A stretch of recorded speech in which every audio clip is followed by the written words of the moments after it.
Bilan immobilier 2021 et changement pour 2022. Bonjour à toutes, bonjour à tous. Je vous souhaite la bienvenue sur ce nouveau podcast où aujourd'hui, à votre demande d'ailleurs, puisque vous m'avez demandé quels sont les faits marquants de 2021, voyez, je me lance pour vous.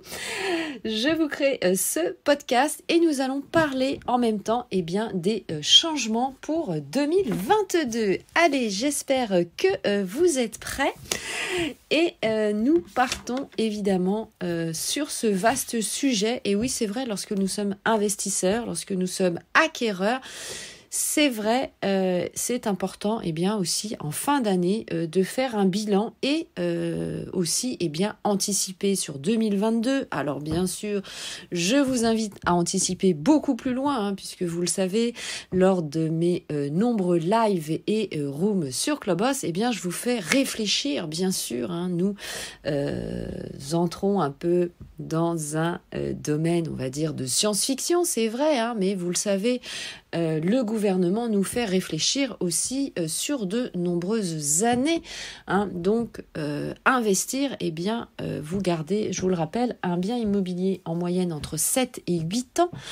Donc, vous devez vous projeter, bien sûr, bien au-delà, parfois, pour que votre investissement soit rentable et que vous puissiez surtout, pouvoir revendre votre bien immobilier, évidemment. Et nous avons vécu un véritable cataclysme, puisque, comme vous le savez, à partir du 1er janvier 2023, vous ne pourrez plus mettre en location et surtout augmenter le loyer 1er janvier 2023. Donc, il n'y aura plus d'augmentation possible pour les biens immobiliers, évidemment, dits énergivores, notamment classés F et G.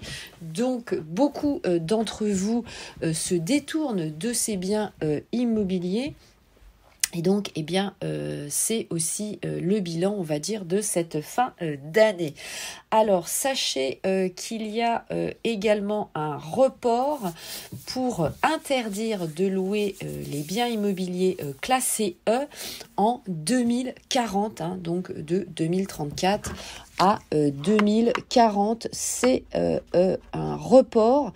Donc évidemment, ça nous laisse souffler en tant que propriétaire, puisque évidemment le gouvernement s'aperçoit bien que tout ne peut pas être fait au rythme évidemment souhaité, puisqu'il y a beaucoup d'investissements financiers évidemment à faire, au-delà du fait que les professionnels doivent se mettre évidemment on va dire en conformité, à se former, à fabriquer des matériaux, etc. Donc évidemment on l'a compris, il y a un temps d'inertie.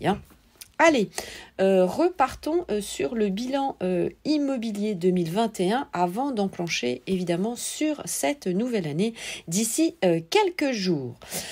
Alors, premier point, ça a été l'explosion des ventes et des prix sur l'immobilier avec des taux de crédit records, puisqu'il y a eu 1 200 000 ventes donc pour cette année 2021, puisque vous le savez, la base notariale, donc la base des notaires, puisque chaque promesse et chaque compromis est enregistré, donc on peut prévoir aussi évidemment le nombre de ventes sur cette année. Donc 1 200 000 ventes cette année, taux record dans l'immobilier ancien. Et donc, ça, c'est une première chose. Alors, ce dynamisme, évidemment, a été enclenché, et ça, c'est l'effet bénéfique, suite à l'année 2020, au Covid, puisque, évidemment, certains d'entre vous ont voulu plus d'espace, ont voulu également s'éloigner des grandes agglomérations, se mettre au vert et donc évidemment ont investi, ont acquis dans les villes, ce qu'on appelle de taille secondaire. Et évidemment, vous avez acheté, investi dans des maisons, notamment les maisons à la campagne, avec un accès direct à Paris ou dans les grandes villes, puisque vous avez également déménagé. Alors, on ne parle pas d'exode urbain en soi, mais évidemment, vous avez carrément, pour certains d'entre vous, déserté la capitale. Alors, je vous recommande la conférence du mercredi 30 juin 2021 de la FNAIM, Fédération nationale des agences immobilières. Vous pouvez d'ailleurs télécharger cette conférence puisqu'il y a eu un document qui a été édité, mis en place, et vraiment ce document qui fait plus d'une 50aine de pages est riche d'enseignements. Je vous en ferai d'ailleurs quelques podcasts justement pour les voir avec vous puisque ce sont des informations évidemment dont vous pouvez avoir besoin en tant qu'investisseur acquéreur. Donc nous verrons ça évidemment dans les prochains podcasts, mais je voulais faire une aparté pour ce sujet. Donc le site c'est www.fnaim.fr pour retrouver cette conférence bien sûr. Et puis d'autres informations évidemment puisqu'il y a des études marché de l'immobilier régulièrement. Alors, explosion évidemment des ventes dans l'immobilier ancien. Et donc, ça crée évidemment une raréfaction. Alors, deuxième point concernant le prix de l'immobilier, il a augmenté en France de 7,4% en un an avec évidemment des disparités. Forte augmentation notamment pour les grandes villes comme Paris, Lyon et Bordeaux. Rapprochez-vous évidemment du site DVF, Demande de valeur foncière. C'est un site gratuit que vous pouvez voir d'abord évidemment au niveau international puisque je sais que vous me suivez dans le monde entier et je vous en remercie. Il n'y a pas de code d'accès ni d'identifiant.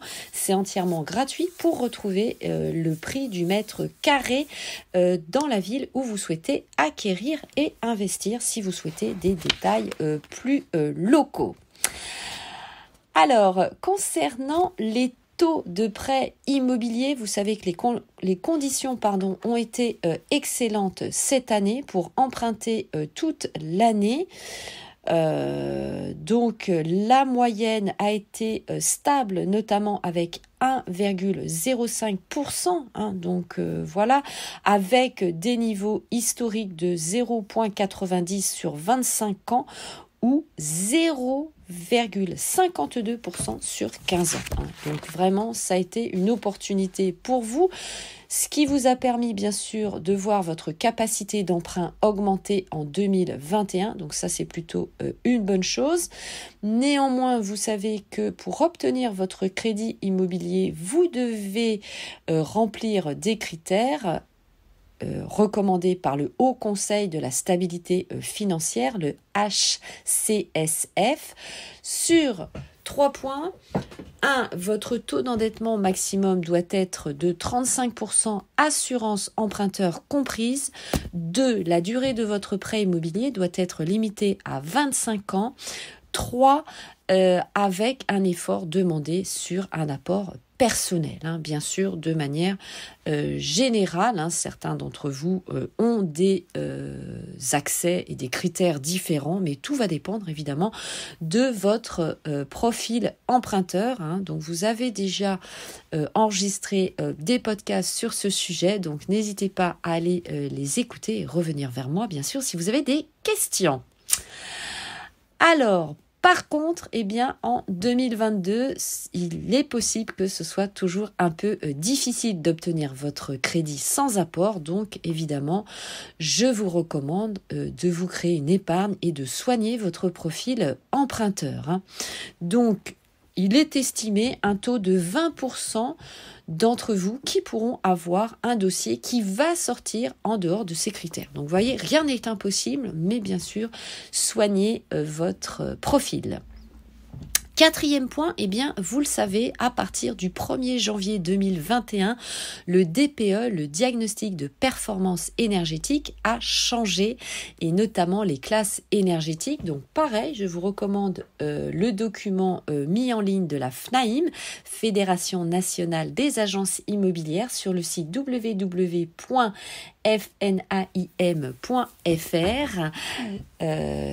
pour avoir des informations. Donc ça a été un grand changement.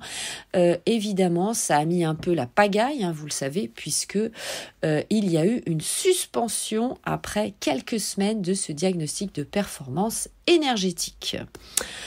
Alors maintenant, voyons ensemble les changements 2022. Alors il va y avoir différentes modifications sur les aides, les réglementations qui vont impacter justement votre investissement pour l'année tout de suite, qui arrive, 2022, et même les années futures. Donc je vais vous donner évidemment des informations.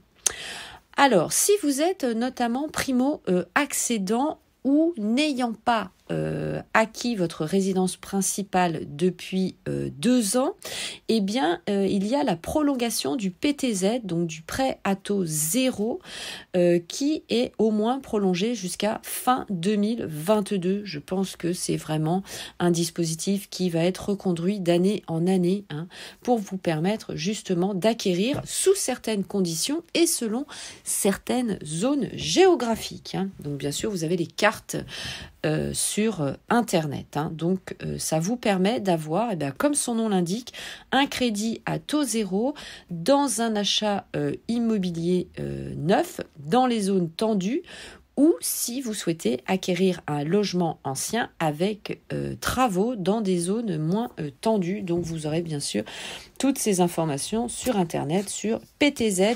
2022. Donc, renseignez-vous bien sûr et passez évidemment par un courtier en prêt immobilier pour vous accompagner. Alors, sachez également que le prêt patronal Action Logement n'est plus accessible que pour un financement d'un projet immobilier neuf avec des conditions qui ont été améliorées, notamment avec la baisse du taux d'intérêt et le doublement du montant. Donc pareil, renseignez-vous. Et puis bien sûr, vous le savez, nous attendons les élections présidentielles qui apporteront bien sûr son lot de changements au niveau des aides pour l'achat immobilier, des dispositifs évidemment de soutien. 6e point, sachez que vous pouvez changer à tout moment votre assurance de prêt immobilier. Ça avance aussi pour vous. Donc, pareil, nous allons surveiller cette disposition puisqu'elle n'est pas encore passée. Nous attendons le Sénat, mais évidemment, nous surveillons. Voilà, et je vous ferai évidemment un podcast sur ce sujet. Pensez évidemment à regarder les actualités sur Internet et également sur mon groupe Facebook Investir en immobilier, l'immobilier au féminin, puisque vous avez régulièrement des informations et je vous publie des articles pour vous tenir au courant. Donc, possibilité de choisir votre évidemment assurance dans un établissement de votre choix grâce à la délégation d'assurance et de changer d'assurance d'emprunteur à différents moments. Alors, pour l'instant, c'est pas quand on veut, mais vous pouvez quand même évidemment changer.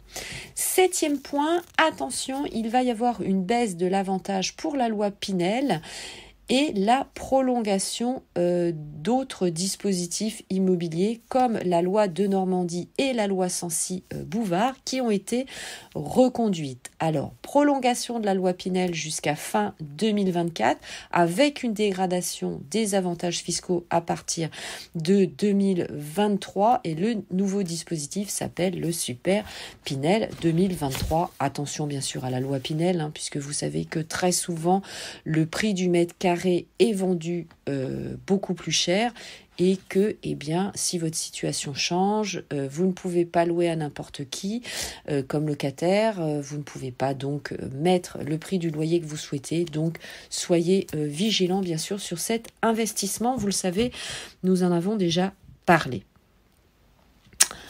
Alors ensuite, 8e point, l'évolution des taux des crédits immobiliers, ça fait aussi partie de vos interrogations. Donc pour l'instant, il est prévu que ça reste bas évidemment pour l'année 2022. Tout au plus, cela augmentera, mais rien d'important à prévoir. Donc c'est plutôt bon signe. Continuez bien sûr votre projet. Si vous souhaitez me suivre sur mes différents réseaux sociaux, eh bien vous avez plusieurs plateformes à votre disposition. Vous le savez, mon groupe Facebook, Investir en immobilier, l'immobilier au féminin, ma chaîne YouTube, mon compte TikTok, mes comptes Instagram, Clubhouse bien sûr, où je vous fais régulièrement des masterclass audio et des revues de presse.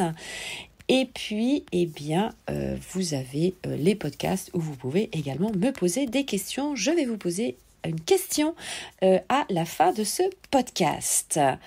Allez, dernier point, quelles sont les évolutions pour les prix de l'immobilier en 2022 ?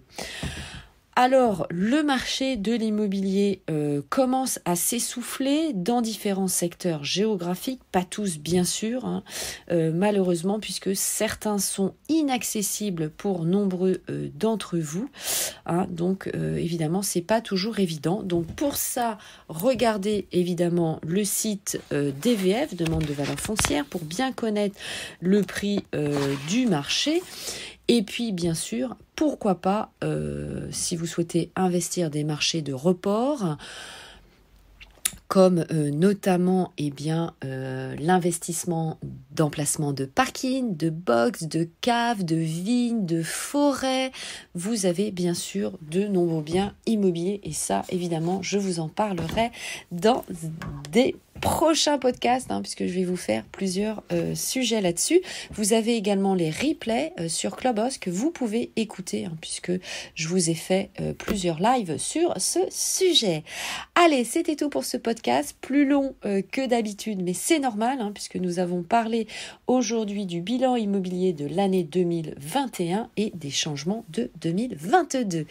Portez-vous bien, bye bye, ciao, merci de me suivre et bien sûr, bon investissement à vous, je vous embrasse très fort. Ciao, bye bye.